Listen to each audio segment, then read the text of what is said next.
And now it's my great pleasure to introduce our speaker, Kathleen D. Morrison, who is the Sally and Alvin V. Shoemaker Professor of Anthropology and Curator in charge in the Asian section at the University of Pennsylvania. Her research focuses on the historical ecology of Southern Asia, and it's work that integrates paleoenvironmental analysis, archaeology, and the analysis of text and architecture. Current projects include Land Cover 6K, a global database of Holocene land use and land cover, and South Indian Landscape Trajectories, an historical analysis of land use, farming, food, and power, and their connections to environmental change in peninsular India. At Penn, Kathy is the director of the Penn Paleoecology Lab and faculty director of the Environmental Innovations Initiative. And Kathy told me that I didn't need to go through all her publications, but I couldn't resist adding her most recent or imminent one. So among her many publications, as we say in introductions, is her new book, which is scheduled, I think, to appear this year, Forests, Foragers, and Empires, Socio-Natural Histories of Southern India. I know we're all looking forward to hearing more from her about human impact on the landscape of ancient South India. So let me hand over to Kathy, please. Okay, great. Thank you, Steve, and thank you everyone for being here and listening. I'm looking forward to your questions quite a bit. Let's start with a map of South Asia at night, a fairly recent map. If we look at this map, it should be fairly clear that if you look at a list of the largest cities in the world, 2 of the top 10 are in India, and in South Asia, 5 of the top 20. So India is a place, South Asia is a place with quite large cities, and yet the population of India, even now, is 64% rural. This is much higher than the global average of 39% rural, and significantly higher than the rural population of the US, which is only about 18%. So besides this history of large contemporary cities, South Asia is also one of the places in the world with the very earliest cities. That's this area on the map, which is pink.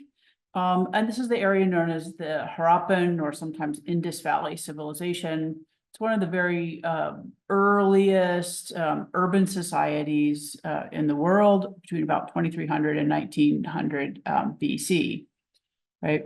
But even in these ancient times, cities were very closely connected to their rural hinterlands. So when we think about the long-term effects of human activity on the landscape that we're talking about today, I think it's important to keep both cities and rural areas as a kind of integrated unit in mind. Now, this map, if you're looking carefully, is actually taken from a 6th grade social studies course. And like many 6th grade social studies courses, I would say, they tend to focus on the very earliest, the very beginnings, and you get a kind of an idea from representations like this that once cities exist, then they never go away. And well, that's true on a global scale or in general, but actually, if we look more closely at specific regions, we can see it's actually a little bit more complicated. We've gone a little bit past 6th grade, I guess. So let's look a little bit further south to peninsular India, which is the area where I've been working for a long time. And this is also an area where we have a long history of urbanism. Today, I want to talk a little bit about a long-term, very long-term research project that compares the historical histories of 2 regions in South India, both occupied for about 5,000 years, so with really long occupational histories. And these are both areas with histories of both urban growth and decline. In this project, we're busy reconstructing these kind of long-term landscape histories, 5,000 years histories, using a variety of research methods that I'll just kind of quickly go over tonight. But our ultimate goal really is to better understand not only the past, but also the present and future in terms of the kinds of challenges to environmental change that have happened in this region and elsewhere. Okay. So the project is that, as Steve mentioned, has a silly acronym of SILT, South Indian Landscape Trajectories. And by trajectories, we mean just to emphasize the various courses of change, because there are multiple routes of change, not just one single one from the beginnings of cities to modern cities today, right? And we're asking ourselves in this project some pretty simple questions, really. How have people made a living over the last 5,000 years, by foraging, by hunting, trade? What role did cities and especially elite consumption play in transforming regional landscapes and livelihoods? And we'll talk about that a bit specifically today. And then how have these histories of land use affected landforms, habitat, vegetation, and biodiversity? So that's kind of the environmental impact side of things. And then finally, how these histories can help us to understand the present and address current problems. And I don't have time to talk about all of this in great detail, but of course, I'm always happy to answer questions if I didn't get to something. So we're sort of zooming in on this region now. You can see these two areas, Karibakale Vijayanagar region and the Brahmagiri Hanea region. And the SILT project is an explicitly comparative project that analyzes these two trajectories side by side.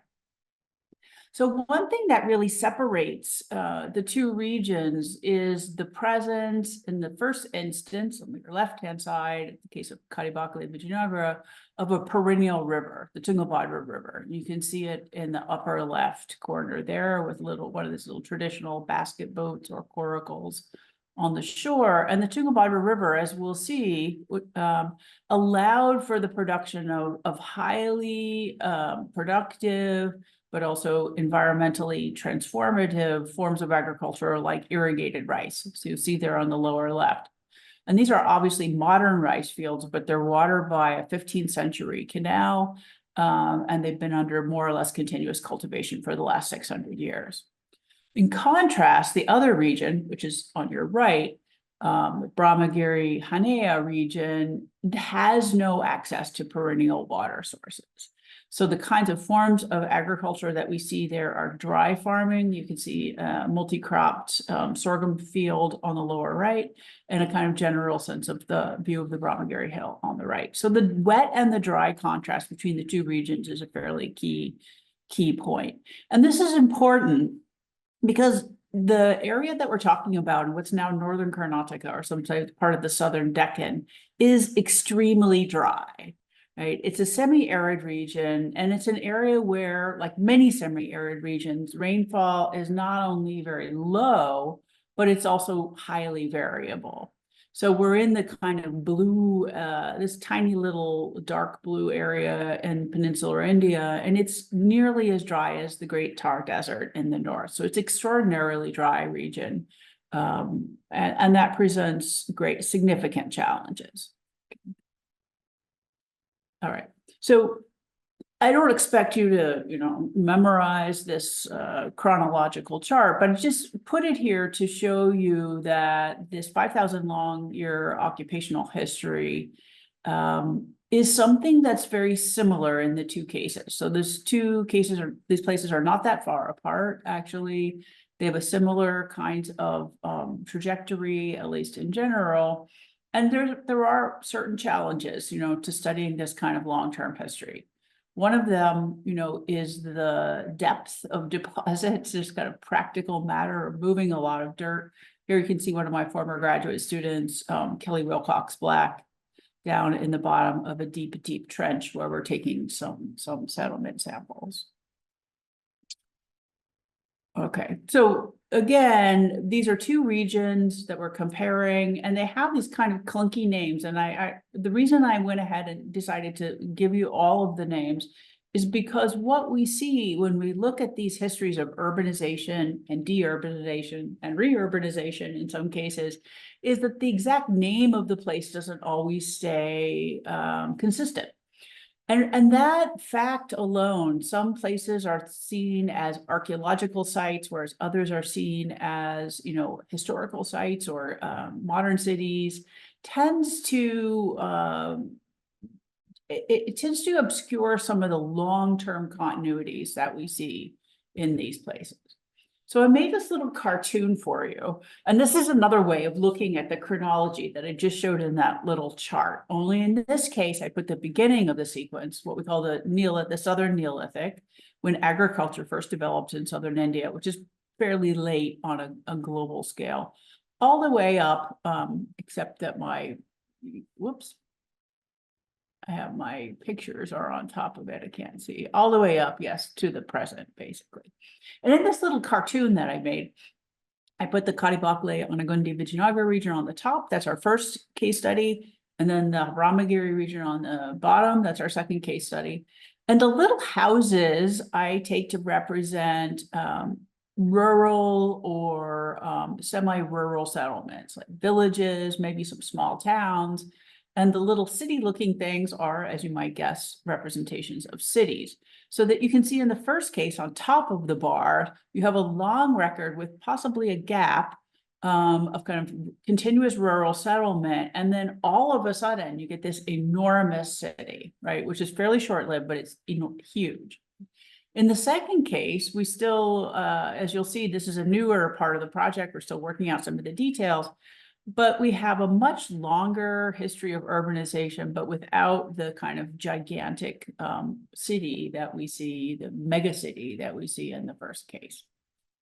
Okay, so let's start with the first instance from it's either the archaeological site of Karibakhle. You can see it's this hill here to the city of Vijayanagara. This landscape, this semi-arid landscape, it's very beautiful, and it's marked by these high hills, these granitic hills called Inselbergs, which means island mountains, and they kind of look like big piles of boulders, actually. But for the most part, that's natural weathering. But as we have found, there is significant human impact on this environment as well. So Karibakhle, which you can see on a kind of Google Maps version on the right, has the advantage of sitting right on the Tungabhadra River, which, as I mentioned before, is the only perennial source of water in this area where rainfall is not only very low, but it's also very seasonally concentrated all at one part of the year during the summer monsoons. So at this site, we worked from 2005 to 2015, doing archaeological survey and excavation, and we're still doing a lot of the lab analysis even now. You can see here we are up on top of that big hill and sort of looking down on the left picture at the Tungabhadra River itself. We worked with a number of Indian students and a few local workers and some students from Penn and other places.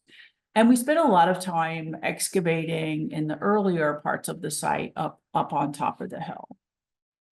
So this is the time period. Here's just a kind of picture to give you a sense of some of the work of the Iron Age that is about 1200 BC to 300 BC. We're working on a courtyard and excavating these series of pits.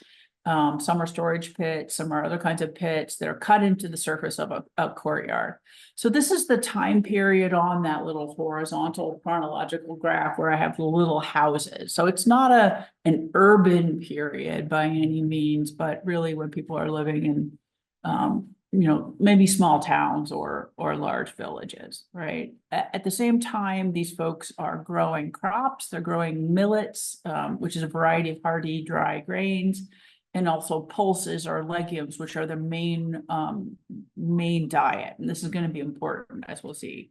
They also kept a lot of domestic animals. They kept cattle, sheep, and goats. And interestingly, as we found, hunted a wide range of domestic animals, even, this fairly late.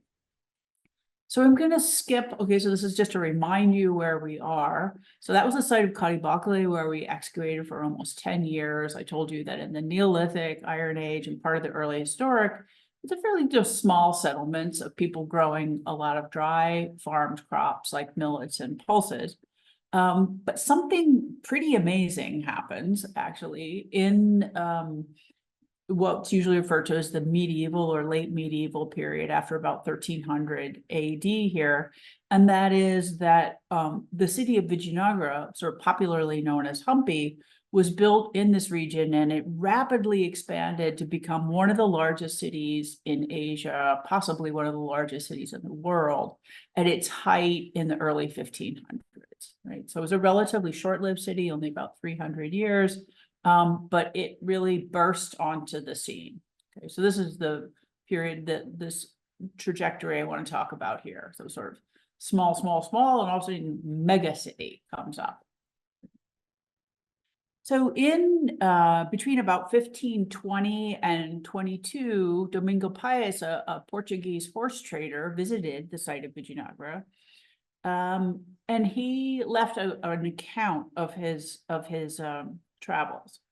And I'm just going to read you a little bit of what he said about the city. He said, "The size of this city I do not write here because it cannot all be seen from any one spot. But I climbed a hill," and we did a lot of climbing of hills in our work, I will say, "whence I could see a great part of it. What I saw from thence seemed to me to be as large as Rome and very beautiful to the sight. And there are many groves of trees within it, in the gardens of the houses, and many conduits of water which flow into the midst of it. And in places there are lakes. And the king has close to his palace a palm grove and other rich-bearing fruit trees. Below the Moorish quarter, this is a Muslim quarter, which there really is a little river. And on this side are many orchards and gardens with many fruit trees, for the most part mangoes and areca palms and jack trees, also many lime and orange tree." And he goes on to talk about more types of trees. "The people in this city," he goes on to say, "are countless in number, so much so that I do not wish to write it down for fear it should be thought fabulous. But I declare that no troops, horse or foot, could break their way through any street or lane, so great are the number of people and elephants. This is the best provided city in the world." Now, even, taking into account, it could be a little bit superlative. Pais's accounts of the city of Vijayanagara are actually fairly consistent with some of the kinds of other terms that we see. So it's really kind of an extraordinary situation. I mean, I pointed out to you how dry the region is, how low and variable the rainfall is. And it's a very challenging place for agriculture generally, much less the kind of production that you would need to support a large city. Okay.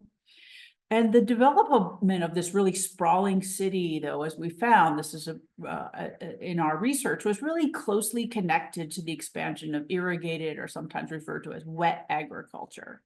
So in this environment, then, irrigated agriculture required really substantial investments in infrastructure, such as canals. We've documented hundreds of kilometers of canals, a kind of feature known as an anicut. You can see it's sort of like a dam in the river here. The Tungabhadra River is braided and has a lot of channels.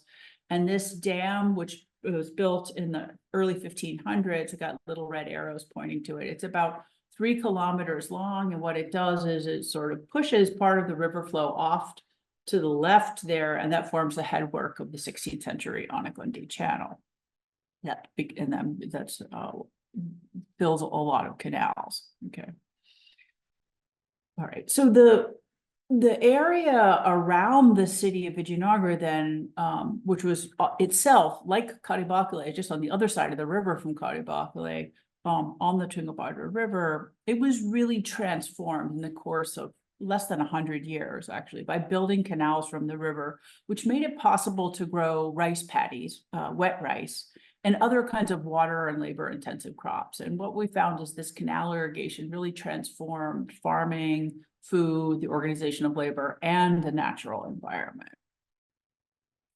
So irrigation was critical because of the association of rice-based foods or rice-based cuisines, like as illustrated by a contemporary South Indian meal on the right, with high status. right?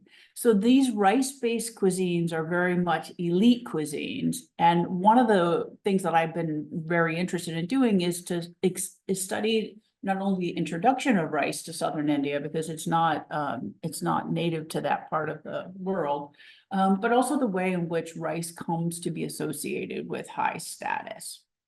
Okay, if you look at the delicious meal on your right, you can see it if you think about the kinds of conditions under which all of those ingredients and the food itself were produced. You can see it as a kind of really conspicuous consumption, on a plate, or in this case, on a leaf, as the case may be. And even the banana leaf here that serves as the plate is itself the product of irrigated farming, because you can't grow bananas without irrigation in this area, right? So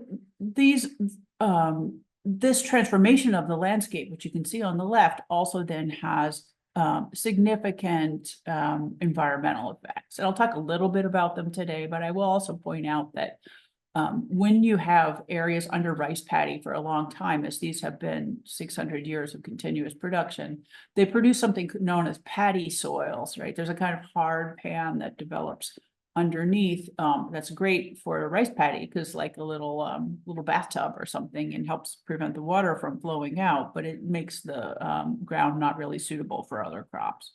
Okay. So, but at the same time that these elite rice-based cuisines developed, are probably around 81,000, but certainly well established by then, the people who were not wealthy and powerful continued to eat really more or less the same kinds of foods that people had been eating from the beginnings of agriculture. Dry farmed millets of various kinds, these kind of hardy grains, and a whole variety of beans and pulses, like lentils, right? So this really sharp break in food practices actually continued until really quite recently. So there's a kind of strong distinction between the dry foods on the left side of your screen, the millet-based cuisines of ordinary or poor people, and the elite rice-based cuisines that you see on the right. Right. And so a lot of us, who are, who know South Indian food, and many of you probably do, you just tend to think that the rice-based cuisines are just South Indian food, but they actually have a kind of historical development, and that development really has to be explained because it's a little peculiar in some ways, right? Of course, it's a little bit more than just rice versus millets. There are, in fact, a whole suite of ingredients and kind of approaches to food preparation that differentiate these ordinary versus elite cuisines. And these differences, and here, this is a really important point, actually play out in shaping the landscape itself. Okay, that affects things like soils. I already mentioned paddy soils, affects hydrology, and also things like the habitat for plants and animals. And part of our work has been, and the spread of disease, part of our work has been to document those kinds of things. So in the Kadi-Bakale region, then, we've documented some of the kinds of enduring effects of this 5,000-year-long history. The expansion of rice-based elite cuisines, the development of this mega city, and its impact on the environment. Some of the kinds of things that we've documented, and this is, just the mini version, feel free to ask questions later, are with the expansion of the city, expansion of agriculture, we see a loss of woody vegetation. It's not an area with like very luxuriant natural forests anyway, but even the kind of dry scrub forest that was there was lost, at least for a while. That obviously has an effect on things like carbon dioxide.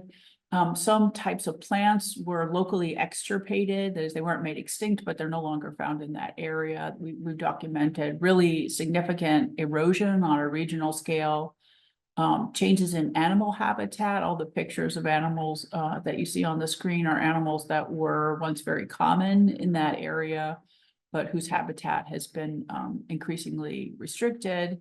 With the expansion of irrigation, we also see the spread of disease vectors like malarial mosquitoes. And rice paddies also, in addition to their other kinds of environmental impacts, also have the, extra bonus effect of producing methane. Methane, of course, is a potent greenhouse gas, and even a relatively small area under rice paddies produces a significant amount of methane. And then last, but certainly not least, the kind of differentiation, the social differentiation of farming, of food, and of landscapes has had a really long-term effect on wealth and poverty and even human health over the long term.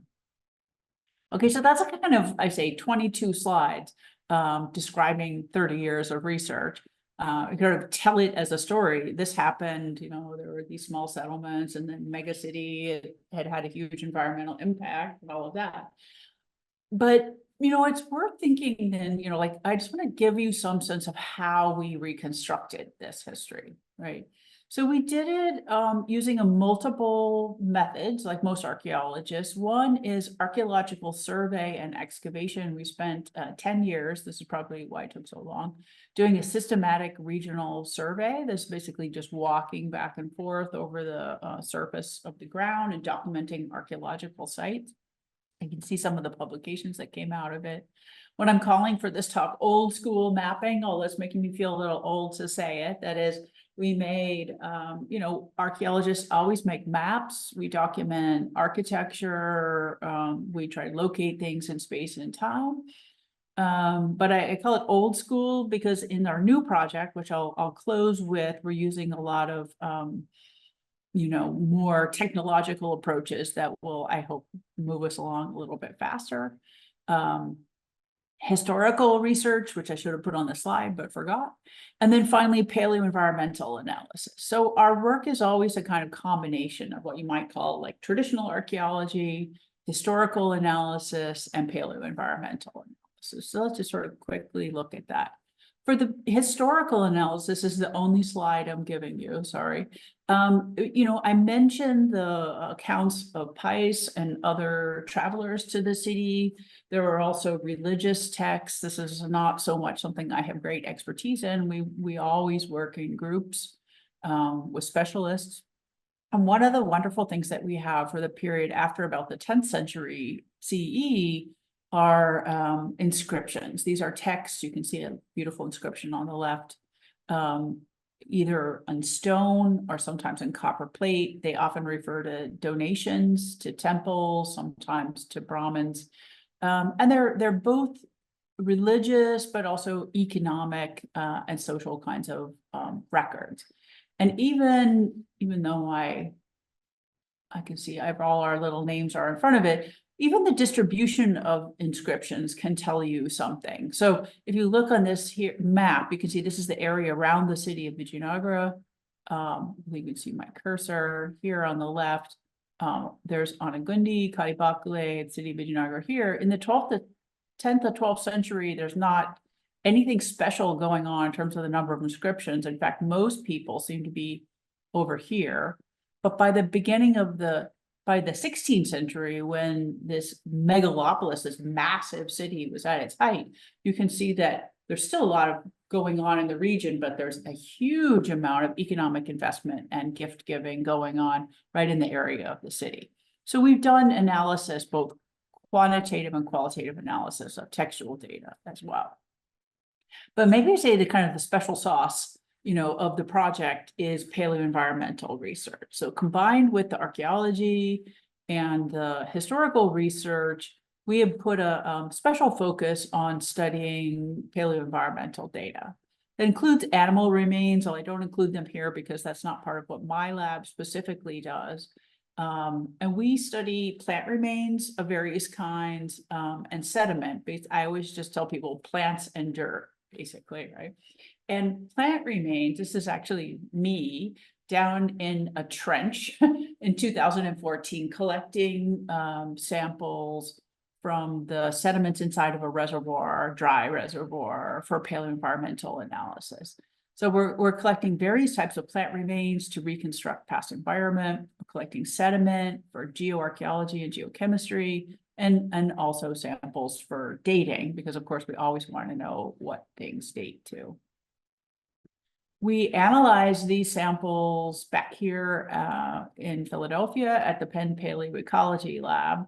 And in the Penn Paleoecology Lab, we do some of the kinds of specialist work that is required for the projects. Like all archaeological projects, we have a big team of people, and we have people working on lots of different things. But in the Paleoecology Lab, we work on pollen and phytoliths. Phytoliths are little silicate bodies formed in plants. These tell us about the history of vegetation. We do work on chemical work on sediment. This tells us about things like erosion, which has been a serious problem. We're very interested in fire history and the history of regional fire, which we use microscopic charcoal to study. We'd also do at least the initial preparation for work on stable isotope analysis to study things like food, irrigation, diet, and crop practices like manuring of crops and things like that. And then finally, we also look at what we call plant macrofossils. So not really that big, but those are charred plant remains, like seeds and wood, that tell us a lot of detail as well. We do many things that I just said, but I can't ever resist showing pictures of these beautiful pictures from the University of Plymouth, SEM photos of pollen. They never looked that good for us. But we, in that, lying in the trench there, I was especially collecting samples for pollen analysis. So pollen, all of us with hay fever knows, flies around in the air. It's deposited in sediment, and under the right kinds of conditions, it deposits continuously, and you can sample it like a little layer cake. We can identify what plant it comes from and use it to reconstruct past vegetation. So that's very important because it tells us a lot about farming, food, and climate, along with some of the other kinds of things that we look at. Okay, let's make sure that I'm on. Okay. Yeah, so we study these kinds of studies, things like pollen, phytoliths, stable isotopes are usually referred to as proxies. There's proxies for things like past climate or past farming practices. And I'm not going to talk about it today, but these are exactly the same kinds of analyses that we use to identify climate change over a long period of time. One of the actually cool new things that we started to do, thanks to one of my recent postdocs, is to work with these very non-charismatic looking blobs. These are really charred food lumps, right? These are chunks, you might think of them as cooking mistakes. When you cook over a fire, you may make a lot of mistakes. A lot of those get thrown away. These are often seen as unidentifiable, nothing kind of lumps. But our ongoing work, including some experimental work, is really helping us move beyond just saying what plants were grown or eaten, which is certainly important, but to say even more something about food preparation. And this is an exciting lump here. It's from the Iron Age at Caribacale. So that's a time period when we know people were not yet growing rice, but we were able to tentatively suggest that they made millet flatbreads, similar to the one perhaps that you see here, and also made various kinds of dishes, just as people in South India still do today, out of batter made from pulses, as legumes of various kinds. So we're really interested in the kind of small-scale domestic transformations as well as the large-scale environmental ones. All right, so just finishing up on our first case study then. The city of Vijayanagara, the name means the city of victory, was also the capital of an extensive empire, very roughly indicated by the kind of orangey color at the bottom of the map there. And arguably, you could say that it was irrigation. It was canal-based irrigation and secondarily reservoir irrigation that made it possible to support, one of the largest cities in Asia in this very challenging semi-arid landscape. But the city didn't last that long, only about 300 years. It's now abandoned, which it makes it marvelous for archaeologists. It's a UNESCO World Heritage Site. You might be expecting me to give you a kind of tale environmental cautionary tale, kind of moral, oh, they overshot their resources, but really it was war, not weather, that led to deurbanization. But even despite this, what we can see is in this relatively short 300-year history, the social and environmental consequences of elite consumption in this region were really substantial, right? So Vijayanagara is on the international tourist map for a reason, right? It's a spectacular, gigantic ruined city, and it's really something of an anomaly in this very challenging, dry environment. All right, so that brings us to the second kind of newer part of the SILT project, South Indian Landscape Trajectories, and that is work that we just started. We really have one season finished and just about a week ago. A spectacular archaeological site, but with a different history. Like Kadibakale Onagunde Vijayanagara, this site also has had a whole series of names historically, from an early city known as Hanea to a medieval city, or is it Sila, to a medieval city known as Hanea, to the modern day name Brahmagiri. But we can see, if you remember the last one, we had a lot of little houses kind of near the beginning, and then in the medieval arrow there, a giant city, right? Down here at Brahmagiri, it's a little bit further south, you can see a kind of a different situation. We have actually a major Neolithic settlement. I'm not quite sure what's happening in the middle. Like I said, we're really just starting. But we have this very long history of urbanization, maybe not on the scale of Vijayanagara, but something like 1200 years of urbanism, right? So Isila, the early historic city here, is about 2,300 years old. It's one of the very earliest cities in South India. And urbanization continued in this area till about 1500 or so, and then it more or less ended. This might actually be connected to that monumental growth of the city of Vijayanagara, because it tended to suck in population from all of the regions around. But in any case, what we see here is about 1,200 years of urbanism in a very dry landscape, right? So we know something about the effects of human land use over the last 5,000 years in the Vijayanagara region, but we're now asking ourselves, what were the effects of human land use down here in an entirely different area? Vijayanagara was a large city with irrigated rice fields, but Brahmagiri, although it's in pretty much the same environmental zone, does not have a perennial river. There is no opportunity for the construction of canals and aqueducts and anacut. So the environmental transformations may be also quite different. Let's see. The site of Brahmagiri, I should say, is one of the most famous archaeological sites in India, at least among archaeologists. Maybe not, it's not really on the tourist route, but it's famous because it was excavated at a kind of critical moment in the history of Indian archaeology. It was excavated in 1947, which is also the year of Indian independence from Britain, by the last British Director General of Archaeology of the Archaeological Survey of India, Mortimer Wheeler, Sir Mortimer Wheeler, go by Rick. You can see him here with his little twirly mustaches. And he published a very famous section of the BR21 sequence from Brahmagiri. And he was very interested in megaliths. I haven't had any chance to mention megaliths, but they're a feature of the Iron Age and some other time periods as well that we see in southern India. He was interested in dating them, and his work at Brahmagiri in 1947, which they did, I should say, 3 months in the hottest time of the year. And they were really crazy, mad dogs and Englishmen.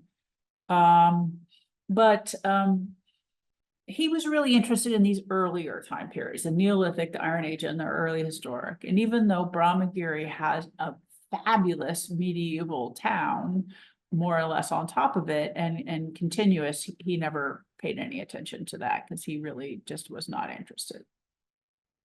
One of the things, though, that drew Wheeler to Brahmagiri, and that's important and special about it, is the presence of an Ashokan edict. Ashoka is probably the most famous of the emperor of the Mauryan Empire, which is one of the very early imperial polities in southern India. And you can see from the map on the right, it's not a jazzy map, sorry, it's a little gray, but all those little dots represent places with the edicts of the Mauryan Emperor Ashoka. The edicts are mostly things like they have to do with the spread of Buddhism. Ashoka very famously converted to Buddhism after winning a lot of battles. But a curious thing about Ashokan edicts is that the Mauryan Empire is based up on the Gangetic Plain. So that group of edicts you see up here on your right are in the kind of homeland of the empire. But there's a curious bunch down in Karnataka in our region. And 3 of them way down here are associated with Brahmagiri. So that provided for Wheeler a kind of chronological link and also a kind of information about longer distance connections. The Ashokan edicts and the Mauryan Empire, I should say, have been taken up very much as a symbol by independent India, with the pillar from Sarnath, this lion-headed pillar, now adopted as part of the official iconography of the Indian state, interestingly. Okay. Let's see what we're doing.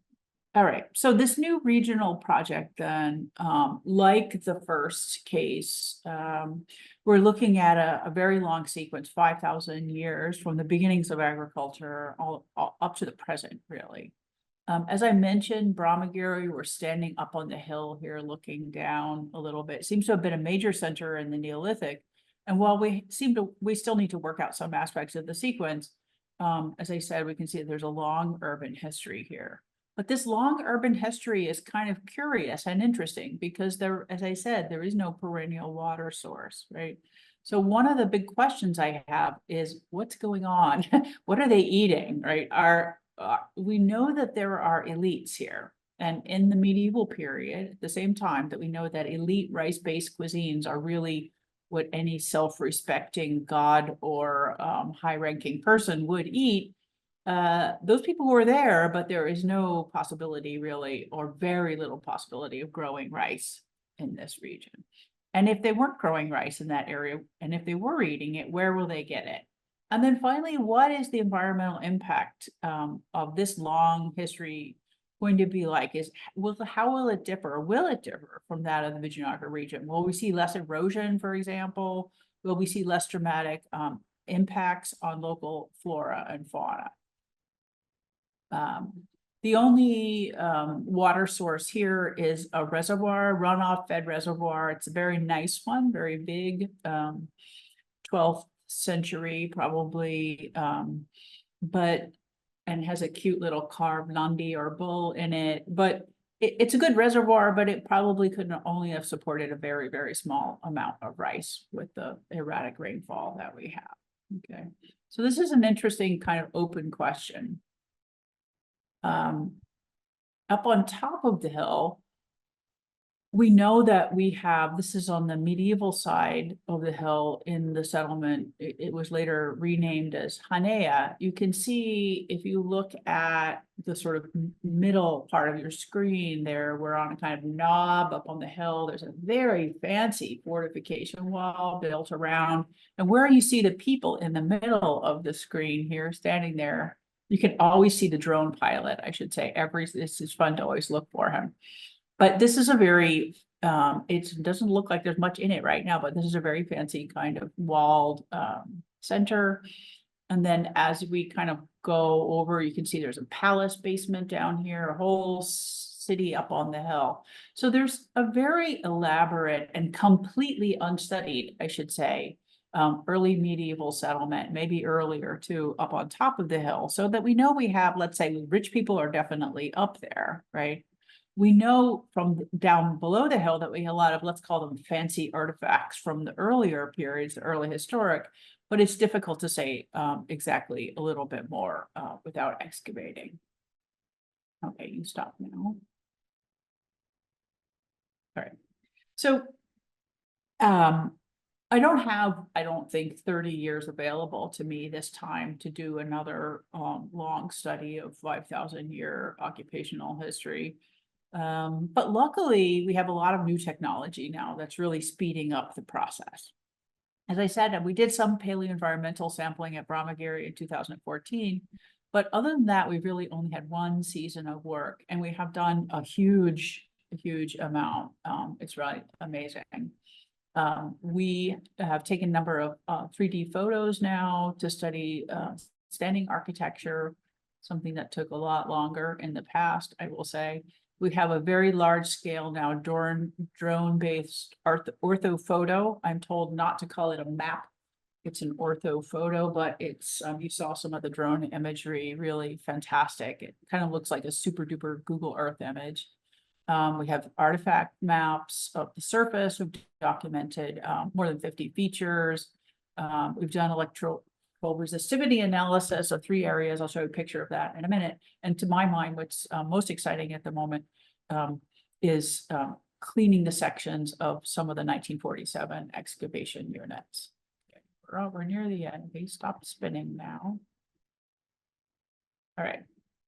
Yeah, so here's actually Chad Hill, a postdoc at Penn, the drone master in one of the early medieval temples on the Hanea side, probably 12th century. And here you can see the drone map of this same temple right here. And it's got a little partner that's been dismantled for some obscure reason. And you can see how well that comes out. It's, again, I probably spent a little bit too much time during the field season marveling at this, but this is, we did as much work in this season as would have taken us, probably at least 5 years, I will say, using the kinds of different technologies that we used to have. So it's really quite phenomenal. We also have done a lot of work preparatory to doing excavation, which we hope to start very soon. There's Chad and my colleague Smriti Haricharan on the left with the electrical resistivity meter, looking at an area of megaliths. And what the resistivity meter does is basically send a little electrical current through the ground, and it provides a kind of subsurface map. That is, in fact, not the map that you see in the middle. The map in the middle is based on surface collection of artifacts. And this shows us the area inside of the city wall of Hanea and the distribution of particular type of pottery, black and red ware. This really helps us to think about how and where we're going to excavate, how the city is laid out, and what the different areas are chronologically and functionally. And we now are so high tech that we have these cool little tablets that are linked to our GPS base station that we use to record all of our information. So I sort of like my project has gone from the 19th century to the 21st century and just quick. All right, like I said, I mean, to me, we're almost finished here. One of the most exciting things is the reanalysis or the reinterpretation we're doing of the old 1947 excavations. And I actually, as long as 23 years ago, started reanalyzing some of the artifacts from Wheeler's excavations, his 1947 excavations. They're in storage in Delhi. And so I finally got my hands on the actual site. And on the left, you can see it looks quite ugly, but an excavation unit that's been left open for 77 years does not look nice. But what you can see there is the result of me cleaning it back a little bit, and we were able to take a series of samples, took some pictures in the lab, got pretty excited, of some radiocarbon dates in this case, both from the cleaning of the units and from Wheeler's old 1947 excavations as well, actually. So I think we're going to really be able to really radically reevaluate the interpretations of this site. And that's important, not just because it's our site and it's a cool site, but also because Brahmagiri has been seen as the type site for southern India, right? It really defines the chronological sequence and has for the last 77 years. So reassessing that, I think, could make a big impact. Okay, so what have we learned? Back to our tale of two cities, right? In the case of Vijayanagara on the left, you can see that we had a long history of rural settlement that was marked by dry farming of millets and pulses for thousands of years. right? Harnessing the river, the Chingombaga River, allowed for really rapid urban growth and a high level of elite consumption. The rice fields we see on the left, as I mentioned, I think already a couple times, probably are still watered by a 15th century canal. So if you think about it in terms of so-called sustainability, I mean, you might say that that's a very sustainable form of land use, right? That this production has continued without any loss of fertility. But you have to also ask then, at what cost, right? Soils, flora and fauna, habitat, human health and well-being were all very much affected by this history in ways that really still resonate today. So that's one kind of trajectory has changed. At Brahmagiri, on the right here, as I said, we're really just getting started research-wise, but it's clear here that the history is rather different. There's even a much longer history of urbanism, and there's no shortage of wealthy, powerful people, but it just wasn't possible here to transform the landscape to grow rice and other irrigated crops. So what that's going to mean for the long term for things like soil health, for habitat, for vegetation is something that we still have to wait and see. All right, so we're now really accustomed to being told that our food choices make a difference, that they make a difference not just for ourselves, but for the planet. This is, not really a controversial point anymore. But it's important to remember that that was also the case in the past, right? For thousands of years. In today's world, agriculture continues to be a very important factor in global environmental change. Globally, about 26% of all human-induced greenhouse gases come from agriculture. And methane, which again is a very potent greenhouse gas, about 13% of global methane emissions come from rice agriculture specifically, right? So the contributions of agriculture to the current global crisis are not insignificant.